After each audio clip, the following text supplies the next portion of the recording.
Hello friends, welcome to Eduhub online classes. Friends, आज इस video में आरपीएससी सेकंड ग्रेड जो हिंदी का पेपर कल हुआ है उसके कट ऑफ के ऊपर डिस्कस करूंगा। ठीक है, हिंदी का जो पेपर कल हुआ है दोस्तों उसके कट ऑफ के ऊपर बात करूंगा। देखो, हिंदी का जो पेपर हुआ है आपका, उसमें दो पेपर हुए हैं। पहले जीके जीके जो है वो 100 क्वेश्चन आए थे और 200 नंबर का पेपर हुआ। और सेकंड आपका पेपर हुआ है मेन सब्जेक्ट हिंदी का, जिसके अंदर आपके सामने आए थे 150 क्वेश्चन और ये आपका था 300 नंबर का।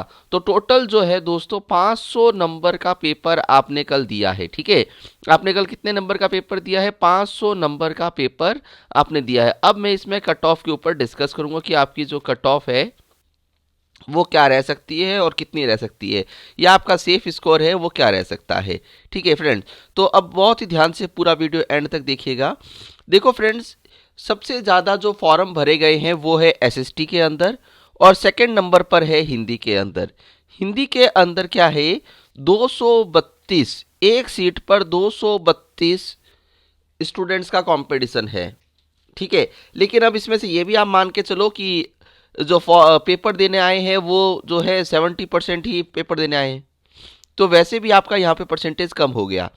और दूसरी बात मैं आपको बताऊं, एग्ज़ाम हॉल का जो प्रेशर था कल, उसके साथ में जो पेपर का प्रेशर था, उन सब चीज़ों को देखते हुए भी 2 से 3% की जो कट ऑफ है वो कम हो जाती है। ठीक है, 2 से 3% की कट ऑफ कम हो जाती है, क्योंकि एक तो बहुत समय बाद एग्ज़ाम हुआ है, तो स्टूडेंट्स पहले से ही घबराए हुए थे कि हमें पेपर अच्छा करना है और उस चक्कर में कुछ क्वेश्चन ज़रूर गलत होते हैं। अब आते हैं हम मेन मुद्दे की बात करते हैं, कट ऑफ के ऊपर डिस्कस करते हैं। तो फ्रेंड्स, अगर मैं आपको बोलूं कि जीके के अंदर आपने 100 में से आके अगर 65 से 70 क्वेश्चन भी सही हैं, 100 में से 65 से 70 क्वेश्चन अगर आपके सही बन रहे हैं, तो आपने जीके को बहुत अच्छे से अटेम्प्ट किया है। फिर अगर मैं आपकी हिंदी की बात करूं, हिंदी में आपके 150 क्वेश्चन थे। 150 क्वेश्चन में से 95 से लेकर 100 क्वेश्चन भी अगर आपने सही किए हैं, क्योंकि हिंदी का जो पेपर का लेवल था वो कोई एकदम इजी नहीं था। हिंदी पेपर का लेवल थोड़ा अच्छा था, मॉडरेट लेवल का था, थोड़ा टफ ही कह सकते हो आप। जिसकी हिंदी में पकड़ अच्छी है वो ही इस पेपर को अच्छे से पूरा सॉल्व कर सकता है। मैं ये नॉर्मल और सेफ स्कोर की बात कर रहा हूँ, मैं हाईएस्ट की बात नहीं कर रहा हूँ। हायर तो इसके अंदर 120 से लेकर 130 क्वेश्चन भी सही कर सकते हैं।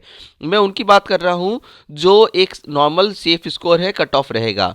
तो 95 से लेकर अगर आपने 100 क्वेश्चन तक भी सॉल्व किए हैं, तो आप एक अच्छा अच्छा स्कोर गेन कर सकते हो। तो फ्रेंड्स, कितना हो गया आपका? यहाँ पे 100 हो गया और यहाँ पे हो गया आपके 65। ठीक है, ये आपके क्वेश्चन सॉल्व होते हैं। इसमें से भी आप ये मान लो कि 5 क्वेश्चन और कम कर लो तो 160 क्वेश्चन हो गए।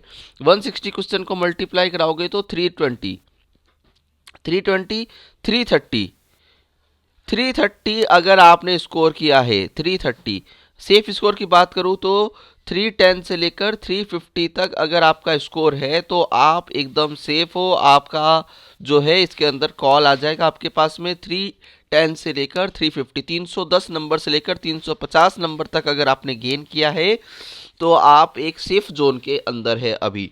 क्योंकि मैंने पूरे पेपर का एनालिसिस किया है। पेपर का एनालिसिस करने के बाद, सारी चीज़ों को देखने के बाद मैं आपको बता रहा हूँ, पेपर का लेवल इतना इजी नहीं था कि जो स्टूडेंट्स है वो हिंदी में 150 में से 150 क्वेश्चन सही कर दे। ठीक है, पेपर बहुत हार्ड था। तो उन सब चीज़ों को देखते हुए मैं आपको बता रहा हूँ कि अगर आपके 110 से 150 नंबर तक बन रहे हैं, तो आपका ये कट ऑफ मैं आपको बता रहा हूँ जनरल की, ईडब्ल्यूएस की और ओबीसी की। जनरल, ईडब्ल्यूएस और ओबीसी कट ऑफ की बात हो रही है अभी खाली, और बाकी वाले जो है इससे अपने अपने थोड़े नंबर कम करके चेक कर ले। और फिर आपको अगर पूरा डिटेल में कट ऑफ चाहिए तो आप मुझे कमेंट कर दीजिएगा, कमेंट बॉक्स में मैं आपको उसके बारे में भी इन्फॉर्मेशन प्रोवाइड करा दूंगा।